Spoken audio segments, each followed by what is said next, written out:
Y doy paso a Fruela agradeciéndole evidentemente que haya aceptado a estar aquí con nosotros después de un viaje complejo desde Newcastle. Bueno, gracias a vosotros, a Elsa, a ti, a los compañeras por la invitación. Para mí realmente es un placer, también una oportunidad de regresar. Claro, es un debate en el cual ya desde el principio creo que hay una serie de cuestiones ambiguas que estaría bien que intentáramos delimitar o por lo menos plantear, porque empezamos a plantearnos qué es lo popular. Creo que no es tan sencillo llegar a un entendimiento o a un planteamiento de qué es lo que entendemos por popular y en qué medida podemos aprovecharlo. Es decir, podemos entender popular en maneras muy distintas. A mí, que no me gusta demasiado pensar por conceptos, me gusta más bien pensar narrativamente o por escenas. Hay una escena, dos escenas de una película de Federico Fellini que se titula La Strada, que seguramente muchos y muchas habréis visto. Aquí sería donde normalmente se proyectarían las escenas, pero yo confío más en la capacidad narrativa que en la capacidad propiamente visual. Hay dos escenas en esa película que me parecen muy interesantes para por lo menos intentar empezar a plantear qué es lo popular y qué sentido y sobre todo qué valor puede tener lo popular. Bueno, para quienes hayáis visto la película hace tiempo o no la hayáis visto, fundamentalmente la historia de La Strada es la de una chica que de alguna manera es vendida por su familia a un artista ambulante, ¿no? Que va de pueblo en pueblo en la Italia más o menos de los años 50, repitiendo siempre el mismo truco, ¿no? Es una especie de forzudo de circo que siempre hace el mismo truco. Entonces ella es vendida por su madre a este personaje, ¿no? Ella es, la actriz es Giulietta Masina, la mujer de Fellini, y el actor es Anthony Quinn. Hay un momento en la película que es cuando Gelsomina, esta actriz, esta mujer, se escapa y llega a un pueblo del que no sabemos nada realmente porque está simplemente en el centro de Italia, creemos aproximadamente, pero que está en fiestas. Y son fiestas, pues entendemos que pueden ser la Pascua o el santo del pueblo, porque hay una procesión. Y la escena de la procesión es realmente, creo que es fascinante, no solo por lo vibrante que es la forma en la que está rodada, sino, digamos, toda la vida que rodea la procesión. Por un lado, obviamente, están todos los distintos papeles, todas las distintas funciones de la procesión, no solo aquellos que llevan al santo, o sea, al Cristo y a la Virgen, sino también los niños y las niñas que desfilan delante, las penitentes arrodilladas, los hombres que tiran claveles, los puestos de comida. Hay toda una vitalidad, ¿no?, en torno a esa manifestación. E inmediatamente después del momento en que se entra a la iglesia, se cambia de escena, seguimos en el mismo pueblo, seguimos en el centro del pueblo, todo el pueblo está en la calle, pero ya es de noche, y lo que está el pueblo es viendo a un equilibrista que está, bueno, haciendo equilibrios, ¿no?, sobre la cuerda floja. Y bueno, hay una pequeña escena ahí, se presenta uno de los personajes que será importante luego en la historia. La interpretación que creo que se podría derivar en primer momento, posiblemente la que quería Fellini, era de alguna manera ridiculizar, ¿no?, la religión católica. Es decir, presentar la procesión y la escena del funambulista de alguna manera como formas de fascinación, ¿no? En ambos casos, de alguna manera, el pueblo está fascinado. Creo que esa podría ser tal vez la interpretación de Fellini o el propósito de Fellini. Pero a mí, al volver a ver la película, de alguna manera, lo que me saltó instintivamente fue algo distinto de eso. Y es que en el caso del funambulista, del equilibrista, sí, es verdad que hay una concentración del pueblo, el pueblo está fascinado, pero es un pueblo pasivo. Es un pueblo que está observando algo que está ocurriendo allí, pero que puede volver a ocurrir en otro pueblo de la misma manera, porque al fin y al cabo se ve que es un número repetido, ¿no?, por el mismo artista. Pero en el momento previo, durante la procesión, de alguna manera uno entiende que hay un tipo de construcción distinta. O sea, se está construyendo algo distinto. Lo que podríamos ahí decir, en todo caso, bueno, podríamos disentir y decir, bueno, el tipo de construcción popular que nos ofrece la religión católica no nos interesa. Bien, podemos estar perfectamente de acuerdo. Pero lo que creo que es importante no olvidar es que ahí se está construyendo algo, se está construyendo un tipo de comunidad en el cual hay una serie de vínculos entre la gente que está participando, hay una continuidad en el tiempo, porque esto de alguna manera se repite año tras año. Cada persona de alguna manera también va variando de funciones a lo largo de su vida, es decir, quien ha sido monaguillo o oferente cuando es niño, 10 años después será penitente o estará tirando claveles. De alguna manera se le está dando un sentido a la comunidad que se reúne ahí. Entonces, para mí, para intentar pensarlo a partir de estas dos escenas, lo que creo que es importante en la idea de cultura popular es que la cultura popular es aquello que permite, es aquel tipo de cultura que nos permite construir comunidad. Y eso creo que es el elemento para mí central cuando intentamos hablar de cultura popular. Es decir, ¿se construye comunidad o no? Y si se construye comunidad, ¿qué comunidad se está creando? Creo que ahí es donde está el kit, ¿no?, el elemento principal de la pregunta. Entonces, cuando nos planteamos qué tipo de cultura política o qué tipo de política estamos planteando, para mí el elemento central sería ese. Bien, ¿estamos construyendo comunidad o no? Cuando nos preguntamos si un tipo de cultura es política o no, o decimos, bueno, este autor o este músico, esta cantante, en fin, tiene un planteamiento político, sí, pero ¿contribuye a la creación de comunidad o no? Y si lo hace, ¿qué tipo de comunidad construye? Entonces, para mí, como modo de intentar lanzar la conversación, para mí esa sería la pregunta primera, ¿no?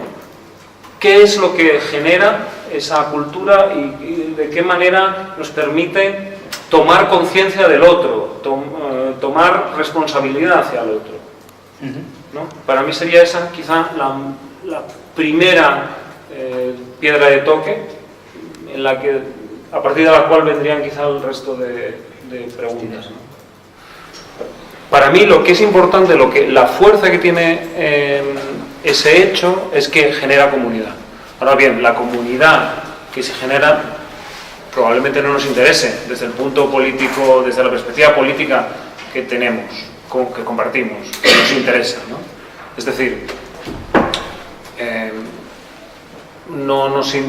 creo que no nos interesa un tipo de comunidad en el cual nos sintamos unidos en virtud de la exclusión o en virtud de la victimización del otro. Pues claro, ese tipo de comunidad no nos interesa, ¿no? Pero el elemento que creo que sí se pierde en otro tipo de formas de cultura posteriores, más contemporáneas, y creo que eso enlaza con una cosa que has dicho ahora, Santiago, es el elemento activo y el elemento de unión, ¿no? Mencionabas ahora la cuestión de lo que nos une, ¿no?, del sonido como un vínculo con los desaparecidos. Yo estaba pensando en la medida en la forma en la que ha desaparecido el canto como acompañamiento del trabajo o de la actividad diaria. Es posible que sea uno de los momentos de la historia, hablo por intuición, en el que más música hay, en un sentido de porcentajes puros, ¿no? La radio, la televisión, en fin, sonido, uno puede tener sonido constantemente. Pero ha desaparecido el canto generado como acompañamiento del trabajo. O sea, hace 50, 60, 70, 100 años era muy común que la gente cantara mientras trabajaba.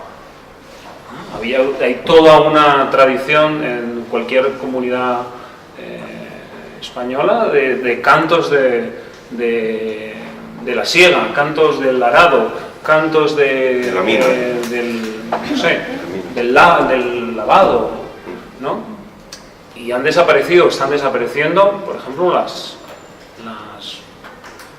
los cantos de bares, ¿no? Los bares en los que antes se cantaba. En Asturias, por ejemplo, había muchísimos, ¿no? Las senderías era muy común cantar. Y ahora, de repente, no se canta en los bares, ¿no? Es decir, está desapareciendo el elemento activo, que creo que, para mí, en relación con la comunidad, creo que es el elemento fundamental. O sea, puede haber música, pero si de la música somos constantemente receptores pasivos, se nos está privando de algo.